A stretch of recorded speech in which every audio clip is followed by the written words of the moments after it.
はい、こんにちは、ノラです。2児の母とウェブデザイナーをやりながらビキニ選手をやっていて、筋肉博士こと山本義則先生をフォローしています。トレーニングを始める前に、いつも通り今私がやっているマンデルブロトレーニングについて簡単にお話しします。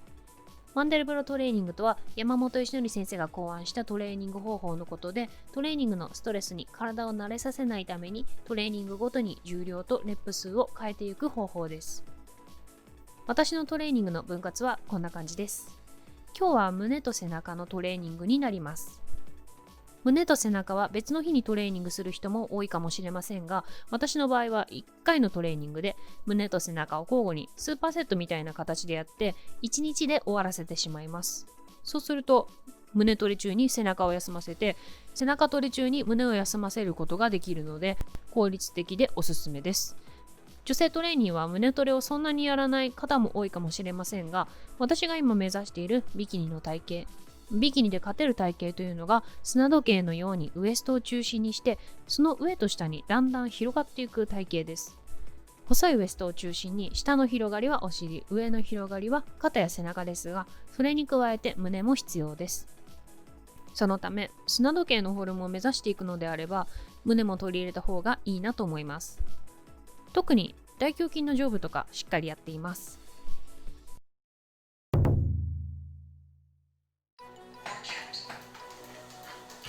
今減量中なのでトレーニング前にヒートをやっています。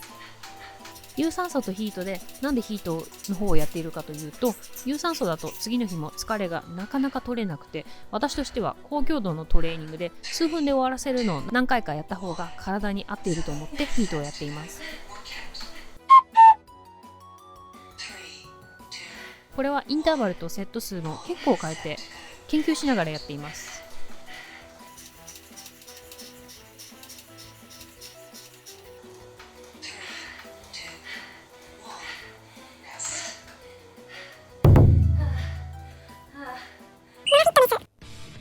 1種目目は背中からワイドグリップのチニングになります。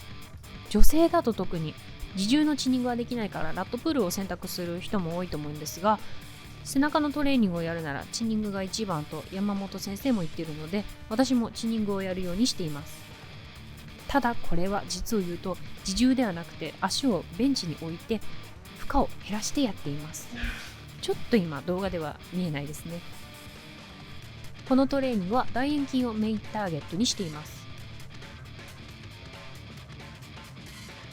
ビキニのフロントポーズからの見栄えを良くするために、広背筋よりもまずは大円筋をつけた方がいいと思って入れています。大円筋がつくと前から見たウエストの細さが際立つので、一番最初にやるようにしています。大円筋をターゲットとしたチーニングの注意点は、グリップを広く、それで体を斜めに持っていくのではなく、真下に下ろした状態から真上に体を持っていくような軌道で体を上げています。次は胸のトレーニングです。胸の1種目目にインクラインのダンベルフライを持ってきています。これは大胸筋上部をターゲットとしたトレーニングですが、さっきも出た砂時計のフレームを目指して大胸筋の上部を厚くするために取り入れています。注意点はオーソドックスな感じになりますが、フライなのでダンベルをしっかり外側から持ってくるようなイメージで、あと下ろした時のストレッチを意識してやっています。収縮の時にダンベルを上まで上げすぎてしまうと寄せた肩甲骨が広がってしまうので、これはストレッチがメインの種目なので収縮させすぎないくらいで切り返すようにしています。ダンベルの軌道は大胸筋上部をターゲットにしているので、腕は体と直角より斜めに脇を若干締めて筋繊維に沿った方向を通るようにしています。横から見るとこんな感じになります。真横に下ろすのではなく、若干脇を締めた状態で下ろしているのがわかると思います。やっぱりダンベルを上げすぎないことを意識してやっています。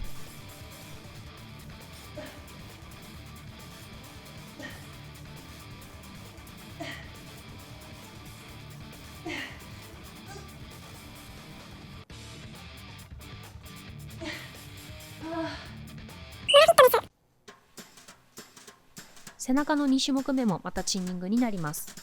グリップを見てもらえれば分かりますが、リバースグリップ、逆手で今度は広背筋をターゲットにしたチンニングになります。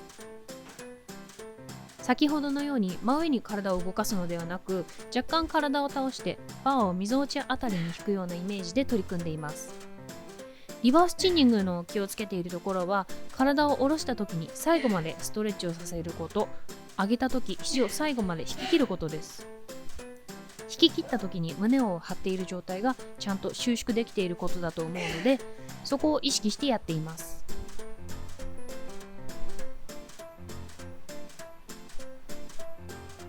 山本先生も指摘していますが、リバースチンニングをやるときはグリップを若干広めに持ちます。肩幅より狭く持ってしまうと二頭筋にも入ってしまうので、広く持つようにしましょう。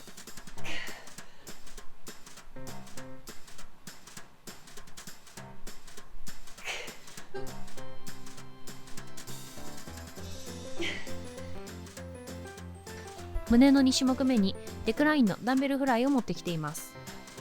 これは大胸筋の下部を意識して取り組んでいる種目です。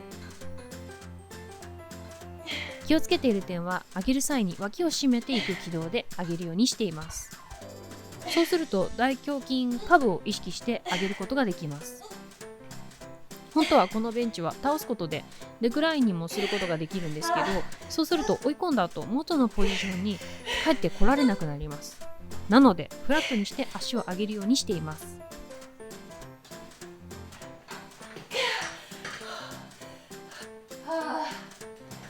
収縮ポジションでダンベルを上げすぎないで途中で切り返す方がいいです。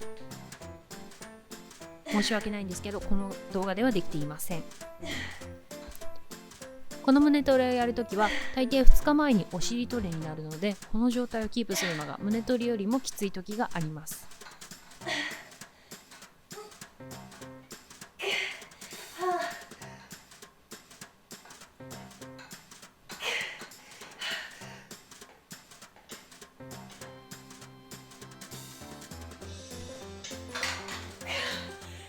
背中の3種目目で僧帽筋をターゲットとした種目を入れています。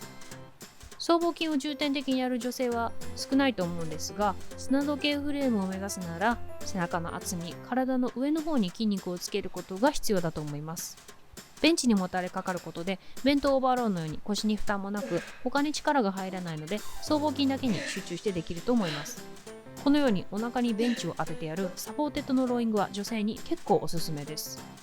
気をつけている点は、脇を締めすぎて上げてしまうと肩関節の伸展動作になって広背筋に入ってしまうので、脇を締めないで肘を体からちょっと離した状態で上げるのを意識してやっています。